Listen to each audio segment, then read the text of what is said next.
Welcome to the Big Pine R&M Radio. We're your hosts, Rachel and Mari. If you're unfamiliar with our podcast, we interview interesting people in our school and community each new episode. If you want to be interviewed, please let us know and feel free to reach out anytime. Today we have Miss Cami Bayer. Hi, good afternoon. Yeah, it's afternoon. Afternoon, yeah. Can you tell us a little bit about yourself? Yeah, so I've been living here in the Owens Valley for about 17 years. I came here for my job.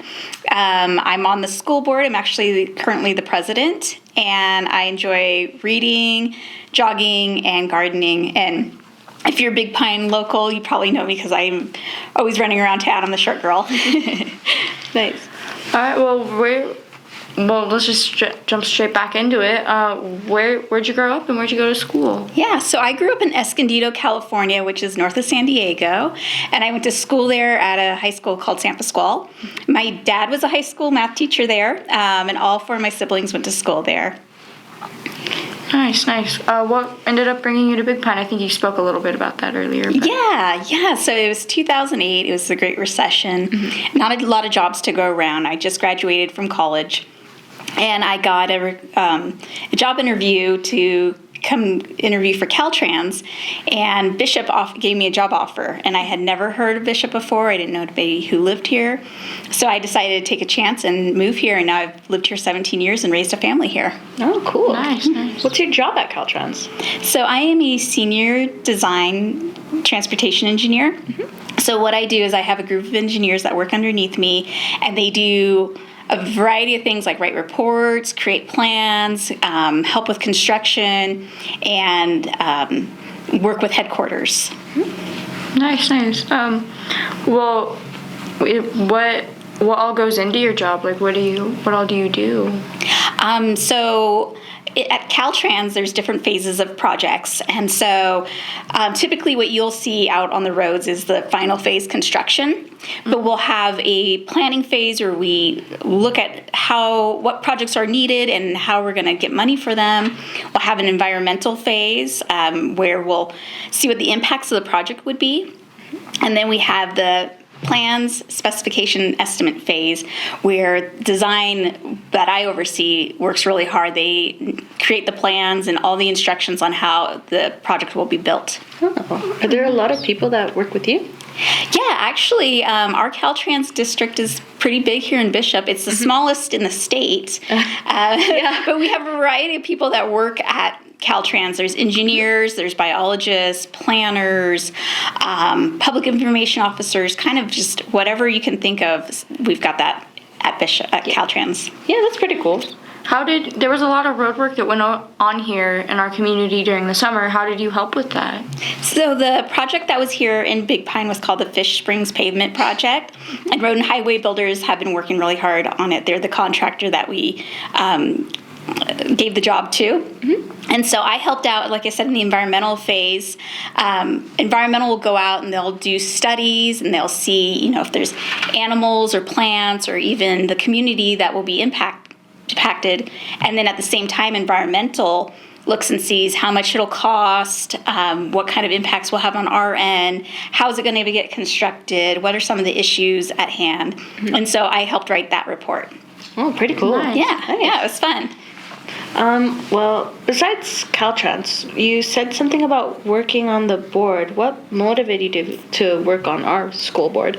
So how it happened that I ended up on the school board was I had a former teacher approach me and said that we had elections coming up and she thought I would be a good fit, and I was kind of shocked to think about doing something like that. But then I had a couple other community members step forward and say they thought I was responsible and professional and that I should run for it, and I've never done anything like that before. Yeah. But I had to campaign.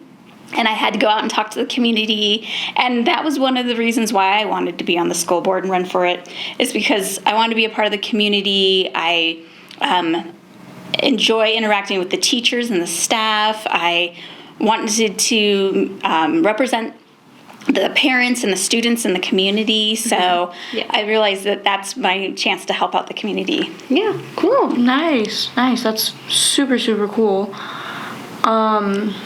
what kind of things do you do on the board as a board member? Yeah, so we meet monthly while school's running in session. And so pretty much everything the school does needs to get our approval. So if we're getting new textbooks and curriculum, we need to approve it. If somebody on the staff is resigning, Yeah. or if we're going to hire somebody new, they have to have our approval for all of it. In fact, even things like the senior class trip and camping trips that the students are going to go on has to be approved by us. Yeah. Well, what's the reason that they have to be approved? Oh, that's a really good question. So, a lot of if you're an organization, we don't want just one kind of person calling on the shots. So, like we wouldn't want just the superintendent saying, like, this is how everything's going to get run. Yeah. So that's why there's 5 of us. We all have a voice on the board. We all have to, discuss things together. There's not just one person that says this is how we're going to do things. We're all putting in our voices as community members. We're trying to be unbiased and think what would be the best for the school and what would be best for our funding and taxes coming in. So that's why everything has to get approved. If we don't want just one person saying this is how things will be run at the school. Okay, that makes sense. yeah. Yeah. Do you have to approve when we get you said you have to when we get new teachers or teachers are leaving? What about students? No, we don't approve that, but we do have class counts every board meeting, so we know how many kids are attending the school, and so we kind of get an idea of when children or families are moving in and when they're moving out. Okay. Yeah. That's honestly that can help us. Keep track of everybody. Yeah, for sure. What's your opinion on school dances and do you think we should have more?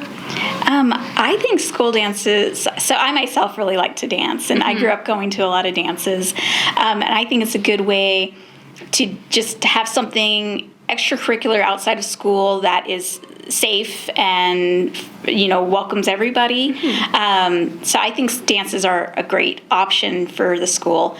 I think the 2 issues that are posed here is first of all, funding it. Yeah. It would be nice, if we don't have a lot of money for it, that we have community members step forward and help out and donate, if they can donate food or DJ services or tables and chairs. I think that would help it where we could have more dances and other events like that. And then I think the other thing too is just getting people to attend so there's enough kids there hanging out.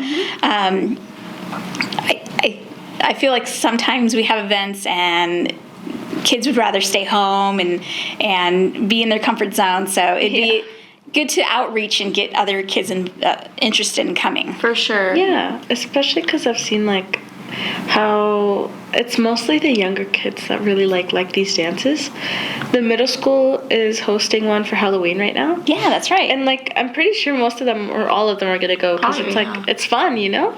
But it's I was talking about homecoming earlier today with some of my friends, and they were just oh, well, I'm not gonna go because of XYZ. And I was just well, how are we supposed to enjoy our time at school if we're just gonna be it's all work and no play?